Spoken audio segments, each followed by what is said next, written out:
হংকংয়ের ব্যস্ত শহরে প্রতিদিনের মতো আজও সবাই তাদের দৈনন্দিন কাজে বের হয়েছে, কিন্তু তখনই হঠাৎ করে শহরের বুকে ইতিহাসের সবচেয়ে বড় সুনামি ধেয়ে আসে আর শহরের প্রত্যেকটা মানুষের জীবন যেন একেবারেই উলটপালট হয়ে যায়। সবাই যে যার মতো দৌড়ে প্রাণ বাঁচানোর চেষ্টা করে, কিন্তু এই সুনামি এতটাই ভয়াবহ ছিল যে শহরের বেশিরভাগ মানুষই এই সুনামিতে মারা যায়। হাতে গোনা কয়েকজন মানুষ বেঁচে যায় যাদের কাছে উঁচু বিল্ডিং ছিল, কারণ সুনামিতে এত বেশি পরিমাণে পানি জমা হয় যে পুরো শহরটাই পানিতে তলিয়ে যায়। আর এই সুনামির ঘটনাটা ছিল 2013 সালের। এরপর 10টা বছর পেরিয়ে যায়। এরপর আমরা আশা নামের এই মেয়েটাকে দেখতে পাই। গত 10 বছর সে নিজের সাথে লড়াই করে এই অ্যাপার্টমেন্টের মধ্যে বেঁচে আছে। যদিও এভাবে বেঁচে থাকাটা মৃত্যুর চাইতেও কষ্টদায়ক, কারণ এখানে সে ছাড়া আর কোনো মানুষ নেই। খাওয়ার মতো তেমন কোনো খাবার কিংবা পানীয় তার কাছে নেই, যার কারণে প্রতিনিয়ত সে উল্টাপাল্টা আর ভয়ঙ্কর স্বপ্ন দেখে। প্রতিদিন সকালে উঠেই সে এখানে বেঁচে থাকার জন্য এই পরিবেশের সাথে নিজেকে মানিয়ে নেওয়ার চেষ্টা করে। তো হঠাৎ করে পানি ভরার জন্য সে ছাদে যে পাত্র রেখে এসেছে সেটা পড়ে যায়, তাই সে ছাদের দেয়ালে জমে থাকা শিশির ফোঁটাগুলো কাপড় দিয়ে নিংড়ে একটা পাত্রে ভরে নেয়। এরপর তার বাইনোকুলারটা নিয়ে সে নিজের শহরটাকে দেখে। চেনা শহরটাকে কেমন যেন অচেনা লাগছে। গোটা শহর বিভীষিকার কালো ছায়ায় ঢেকে গেছে। শহরে না ছিল কোনো মানুষ আর না ছিল কোনো পশু পাখি। তার কাছে যতটুকু খাবার থাকে সেটাই সে খায়, আর শেষ হয়ে গেলে আবার এদিক ওদিক খাবার খুঁজতে থাকে।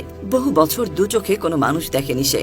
তার কাছে একটা রেডিও আছে যেটার ব্যাটারি সোলার সিস্টেমে চার্জ হয়, আর সে প্রতিদিনের মতো আজও রেডিওর ফ্রিকোয়েন্সি সেট করার পর শুনতে পাই রেডিওতে একটা লোক বলছিল এখনো বেঁচে থাকার আশা রয়েছে, আমাদের কাছে খাবার, থাকার জায়গা, এমনকি সমস্ত দরকারি জিনিসপত্রও রয়েছে। আপনারা যদি কেউ বেঁচে থাকেন তাহলে আমাদের বলা লোকেশনে চলে আসুন। তবে লোকটা যে লোকেশনটা বলছিল সেখানে আসার পক্ষে যাওয়া সম্ভব নয়। পুরো শহর তখন পানির নিচে ছিল আর তার কাছে কোনো বোট ছিল না, তাই সে যদি সাঁতার কেটে যেতে চায় তবে মাঝপথেই সে মারা যাবে।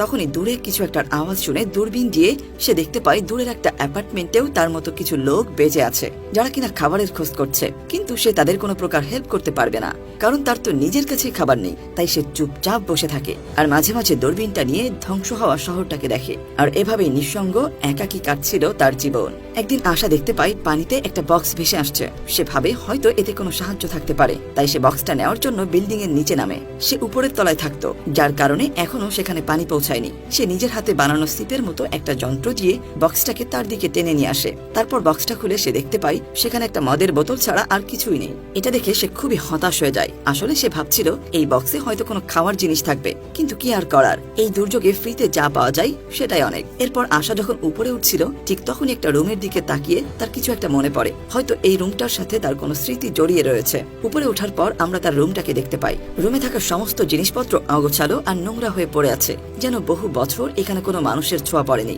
কিছুক্ষণ পর আশা টের পায় পানি থেকে বক্সটা উঠাতে গিয়ে তার হাত কেটে গেছে। তাই ছাদে গিয়ে নিজের এমন অবস্থা দেখে সে কেঁদে ফেলে। একা থাকতে থাকতে নিজের জীবনের উপর বিরক্ত হয়ে গিয়েছিল সে। তবে এই ভেবে সে সৃষ্টিকর্তাকে ধন্যবাদ জানায় যে সে অন্তত বেঁচে আছে।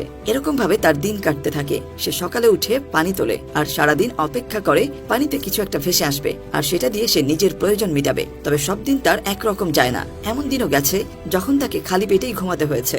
পরের দিন সকালে পানি তোলার সময় আশা দেখে দুটো বোট তার দিকে এগিয়ে আসছে, আর এই বোটে ছিল একটি ডাকাতের দল। তাদের প্রত্যেকের হাতেই অস্ত্র ছিল। ডাকাতদের দেখে আশা দেয়ালের আড়ালে লুকিয়ে পড়ে। এরপর সে দেখতে পায় ডাকাত দল সামনের বিল্ডিং এ থাকা লোকগুলোকে মেরে তাদের মালপত্র নিয়ে বেরিয়ে পড়ে। এরপর তারা আশেপাশে আর কোনো মানুষ আছে কিনা সেটা খুঁজতে থাকে। হঠাৎই বোটে থাকা একটা ছেলে আশাকে দেখতে পায়। তখন আশা দেখে সেই লোকগুলো তার বিল্ডিং এর দিকে আসছে। আশা তাড়াতাড়ি নিচে এসে তার রুমের জিনিসপত্রগুলো আরো বেশি করে লন্ডভন্ড করে দেয়, আর খাবার দাবার যা ছিল সেগুলো লুকিয়ে ফেলে। তারপর সে তার নিজের রুমে গিয়ে একটা বাংকারের মতো একটা জায়গায় লুকিয়ে পড়ে। এই বাংকারটা সে ইমার্জেন্সির সিচুয়েশনের জন্য বানিয়েছিল। কিছুক্ষণ পর ঘরে 4টা লোক ঢুকে সব জিনিসপত্র উল্টাপাল্টা করে ফেলে।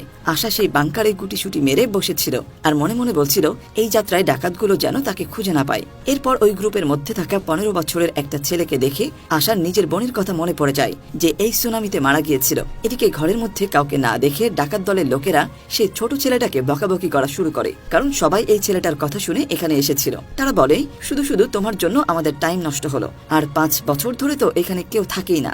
তারপর ডাকাত দল সেখান থেকে চলে গেলে সাবধানে আশা সেই বাংকার থেকে বাইরে বের হয়।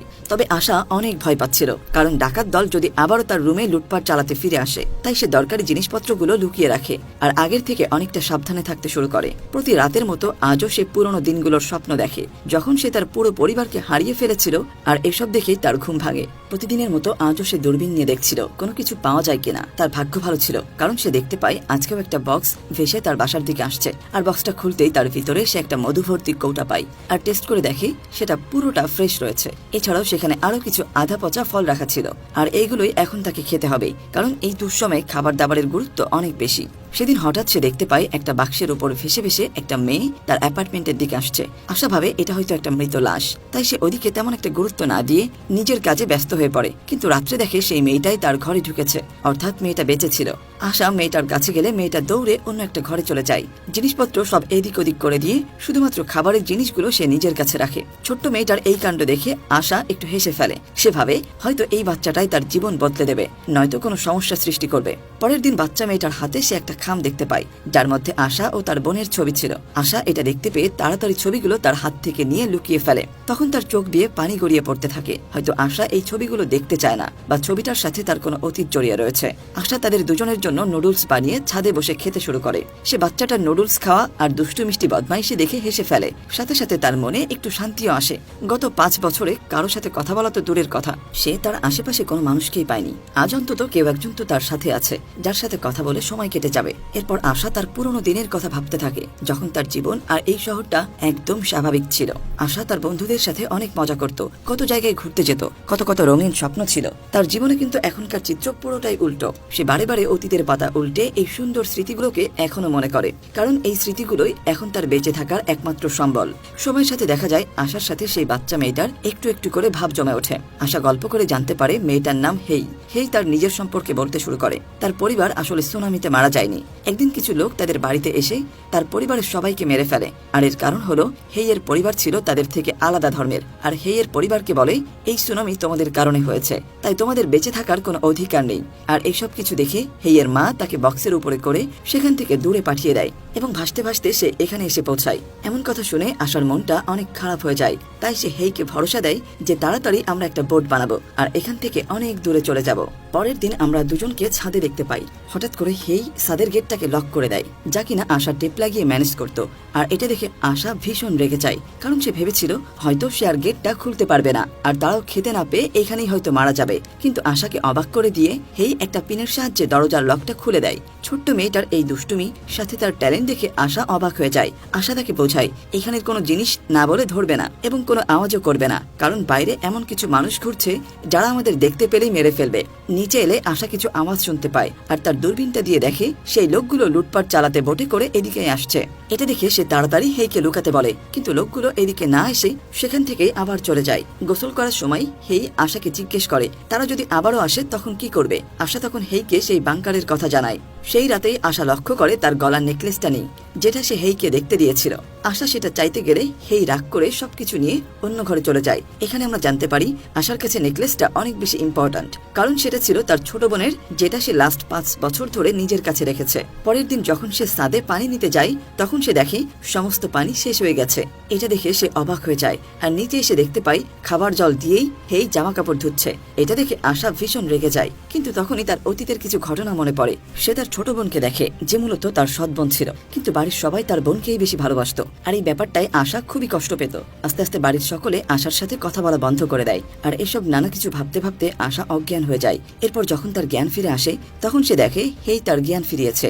এরপর তারা আবার উপরে উঠে যায়, উপরে যেটুকু পানি আছে সেটুকু আনার জন্য। তবে হেই সিঁড়ির লাইট জ্বালিয়ে দিলে আশা সঙ্গে সঙ্গে সেটা নিভিয়ে দেয়, কারণ লাইটের আলো বাইরে গেলে কেউ বুঝে যাবে ভিতরে মানুষ আছে। পানি আনতে গিয়ে আশা আবারও সেই ঘরের সামনে দাঁড়িয়ে পড়ে। হেই তাকে জিজ্ঞেস করে এখানে কে থাকতো, আর তুমি এই ঘরের সামনে এলেই কেমন যেন হয়ে যাও। আশা হেইয়ের কথার কোনো উত্তর দেয় না। তবে আশার অতীত থেকে আমরা জানতে পারি এই রুমটাতে তার ছোট বোন থাকতো, কিন্তু দুর্ঘটনার পর কোনোদিন সে তার বোনের ঘরে ঢোকেনি, কারণ এই ঘরের ভেতরে তার বোনের হাজারটা স্মৃতি জড়িয়ে রয়েছে, আর তাই এই ঘরে ঢুকলে সে নিজেকে ধরে রাখতে পারে না।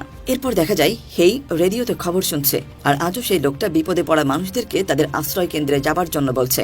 এটা শুনে হেই আশাকে সেই জায়গায় যাওয়ার কথা বলে, কিন্তু আশা জানায় বোট বানিয়ে সেই জায়গায় পৌঁছানো এত সহজ নয়, এমনকি জায়গাটা কোথায় সেটাও আমি জানি না। হেই মনে করে আশা হয়তো এখান থেকে বেরোতেই চাইছে না, তাই সে আশাকে ভীতু বলে সেখান থেকে চলে যায়। হেইয়ের কথায় আশার মন খারাপ হয়ে যায়, কিন্তু সে বাচ্চা মেয়েটাকেই বা কি বলবে। কিছুক্ষণ পর সে দেখতে পায় হেই বোতল দিয়ে একটা বোট বানানোর চেষ্টা করছে।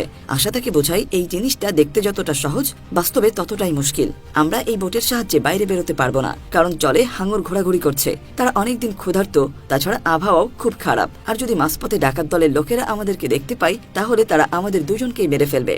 আশার কথা শুনে হেই একটা ফ্লেয়ার গান দেখিয়ে বলে, এটা আমার কাছে রয়েছে, আর কেউ যদি আমাদের ক্ষতি করতে আসে তবে এই গানটাই আমাদের রক্ষা করবে। এখন আশা সেই ফ্লেয়ার গানটা তার থেকে নিয়ে নেয় আর তাকে খুব বকাঝকা করে, আর তাকে বলে এটা যদি ভুল করে চালিয়ে ফেলো তাহলে আমাদের জীবিত অবস্থায় পানি ফেলে দেবে, আর পানিতে থাকা ক্ষুধার্ত শার্কের হাত থেকে আমাদের কেউই রক্ষা করতে পারবে না। তবে এত বকাবকি করার পর আশার নিজের কাছেও কিছুটা খারাপ লাগে, তাই সে হেইয়ের কাছে গিয়ে বলে, তুমি রাগ করো না, আমি আসলে আমাদের দুজনারই ভালোর জন্য তোমাকে এগুলো বলেছি।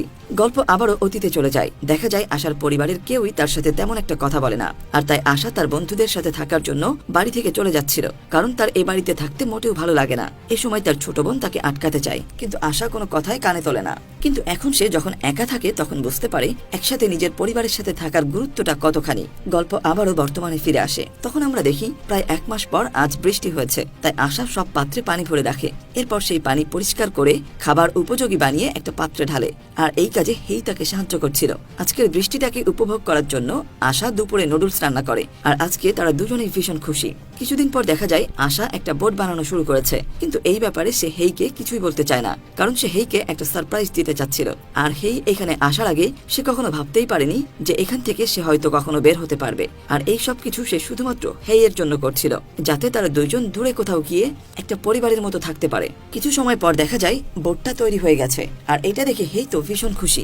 এখন তাদের একটাই চিন্তা, আর তা হলো এখান থেকে বের হওয়া। এরপর তারা দুজনে এক এক করে জিনিসপত্র সব বোটে রাখতে শুরু করে, যার মধ্যে বেশিরভাগ জিনিসপত্র খাবার দাবারই ছিল, কারণ তারা জানে না এই জার্নিটা কতখানি লম্বা হতে পারে। আশা এবার শুধু সঠিক একটা সময়ের অপেক্ষা করছিল, আর তখনই সে দূরে সেই ডাকাতদের বোট দেখতে পায়, আর সেটা আবারও তাদের দিকে আসছিল। আশা সমস্ত জিনিস এদিক ওদিক করে ছড়িয়ে দেয়, কারণ ডাকাত দল এই গোছানো মালপত্র দেখলে বুঝতে পারবে হয়তো এখানে কোনো মানুষ রয়েছে। তারপর আশা হেইকে সেই বাংকারে লুকিয়ে ফেলে, আর তাকে অর্থাৎ আশাকে বাইরেই থাকতে হয়, কারণ সেই বাংকারে মাত্র একজনেরই লুকানোর জায়গা ছিল। এটা দেখে হেই কাঁদতে শুরু করে, কিন্তু আশা তাকে চুপ থাকতে বলে, আর সে গিয়ে তার ছোট বোনের রুমে লুকিয়ে পড়ে। এরপর আমরা সেই সুনামির সময়কার চিত্র দেখতে পাই, যখন পুরো পৃথিবীতে তুফান এসেছিল। তখন চারিদিকে হাহাকার আর পানি ছাড়া কিছুই ছিল না।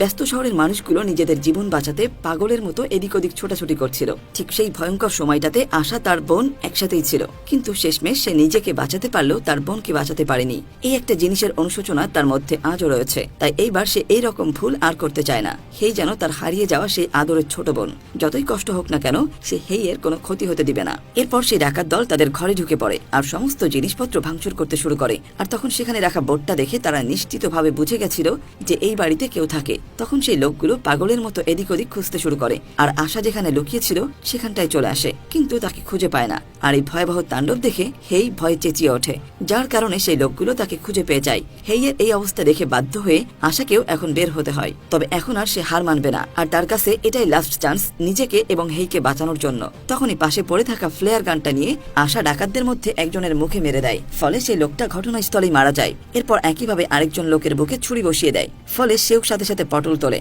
আর বাকি যে একজন ছিল তাকে শায়েস্তা করে হেই নিজেই। সেই লোকটা ছাদে দাঁড়িয়ে যখন তার বাকি সাথীদের ডাকছিল, ঠিক সেই মুহূর্তে হেই সেই লোকটাকে ধাক্কা দিয়ে পানিতে ফেলে দেয়, আর তখনই পানির ভিতর থেকে একটা ক্ষুধার্ত হাঙর এসে লোকটাকে খেয়ে ফেলে।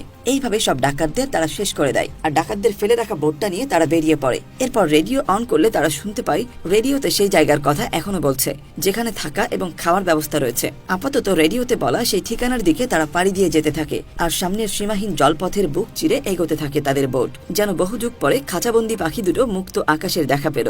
আসলে এই পৃথিবীতে সবাই বেঁচে থাকতে চায়, একমাত্র মনের জোর হলেই যে কোনো প্রতিকূল পরিবেশ মোকাবেলা করে সামনের দিকে এগিয়ে যাওয়া সম্ভব।